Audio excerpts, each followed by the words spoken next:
last weekend, of course, he did play all of that exciting Snake Eye, but he started the journey with Ritual Beast, so he definitely, even in this format, thinks it is valuable and a good deck. So let's see whether he brings it here for today. I'm already excited to see who's choosing here. Okay. We will not know right now because it's going to be Mist choosing to go first, so it's not a tell yet. Though. And I think, oh my! The thumbs up from Herman. We do have the Call by the Grave, and shall I tell you something? I think Bronas did actually play a little bit of a mind game there, as his deck count serves 48 cards. So I don't think we're seeing a Tenpai Dragon list with 48 cards from Bronas' side here, to be honest. What does that even mean right now? Is that an Exodia Millennium strategy, would you think? Maybe it's also just, okay, Maxi didn't resolve, but Droll and Lockbird certainly does. Yep. But that's possibly not the craziest card to have against Mist deck here. I mean, that Sang Engine will not be able to surge at the very least. We've seen a Droll and Lockbird against Snake Eyes earlier today already when it was Quantal against Latrami, and it certainly did impact the quality of Quantal's board in the end, but of course, Snake Eye known to be able to play under it as well. Moon of the Closed Specifically because the Fiendsmith stuff does not really need any searching outside of if you draw the Engraver, but... Yeah, but I mean, the Millennium cards are way less powerful when you already have the Droll and Lockbird resolving beforehand, right? Because it's just simply basically a monster you summon out. At this point, it's just pay 2,000 life points to summon a monster, which is still not bad. Not bad, you're right. But I mean, they generate so much value if that is not the case. Oh yeah, it's not much compared to what they are capable of when at full power.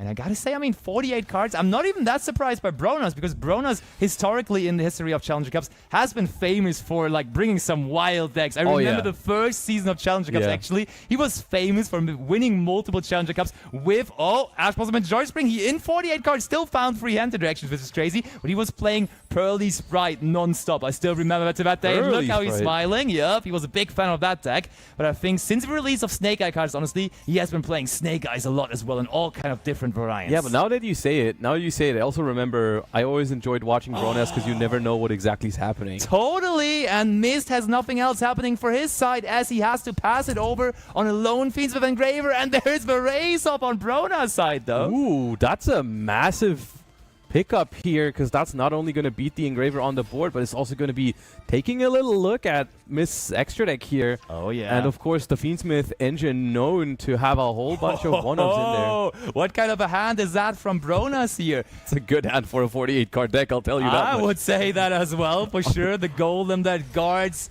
the Millennium Treasures is going to pay life points, but I mean, is life points even going to be a factor here for Bronas? I could see him just go for game here. Okay, now we lowered our own attack points a little bit there, but I think it's for a good value activating the Veggie Temple. Okay. I saw you were playing the Gamma and Drivers in the Duelist Cup as well. Are you a big fan of it at the moment? You think you are able to play it as a 1-on-1 ratio? See, the problem with my relationship with Psyframe Driver and Psyframe Gamma is that whenever I put both of them in my deck, for some reason, it feels like I draw the Psyframe Driver a whole lot more than the Gamma. Seems like you have a good relationship with Bronas as well, then, as he is totally part of that family, apparently. I mean, if the rest of my hand is like that hand, then I'll take it. But the reason why I was playing it is because you have a lot of uses for those cards in that deck, where it doesn't matter that you have the driver in hand, because you want to place a monster for the Veggie Temple. But look at this! How quick! How overwhelming! Bronas is already into the final blow, and he just went through Mist there with an absolute onslaught, and he does take down the game against the most recent Duelist Cup winner. So what a tournament entry here from Bronas' side. What a massive hand. I mean, of course, also played to perfection there, staying under 5 summons for a potential Nibiru in hand. Perfect execution, and not much to be done there for Herman. Oh, absolutely not. Bronas takes down one of the, if not the favorite, to take down the entire thing here. And he did play the mind game, right? He talked about Chandra in the beginning interview, and then he just shows up there, 48 cards, all good stuff, driver in the opening hand. Maybe it was Tenpai. Maybe it was. I mean, I wouldn't be surprised, honestly. Maybe shared card Chandra for this. Who knows? Fiendsmith Tenpai, is a thing. You can access Tenpai with Fiendsmith engine. You Beatrice send Hydra, Revival Promethean Princess. I like that. Yeah, I'm a big fan of that. Honestly, maybe he is actually bringing it, but I mean, that's now a task for Mist to overcome. He definitely came into this tournament, and I think also in the pre-show interviews, he said, I'm confident. I mean, I just won one of the most prestigious events in all of Master Duel with the Duelist Cup, having a global first place. So why not winning here a European challenge with the Challenger Cup final? But Bronas here showed him no one to be joking around with. Huh? I mean, he was confident, rightfully so. But on the other hand, the competition here is fierce. And there's only so much confidence you can have when the other players are also just very good.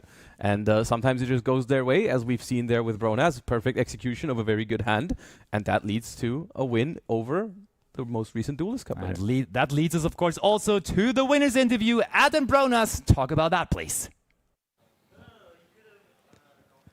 Thank you very much, Lampy. I am here with Bronas, who's just taken down Mist, as you guys said, the most recent Challenger Cup winner. So already off to a great start. The commentators were saying that he was one of the favorites to maybe be up there in the final. You took him down in round 1. How are you feeling? I'm feeling good, but it was like very risky because I only had one plain hand, and I had to decide between if I Ash the rack or if I do it on the OSS.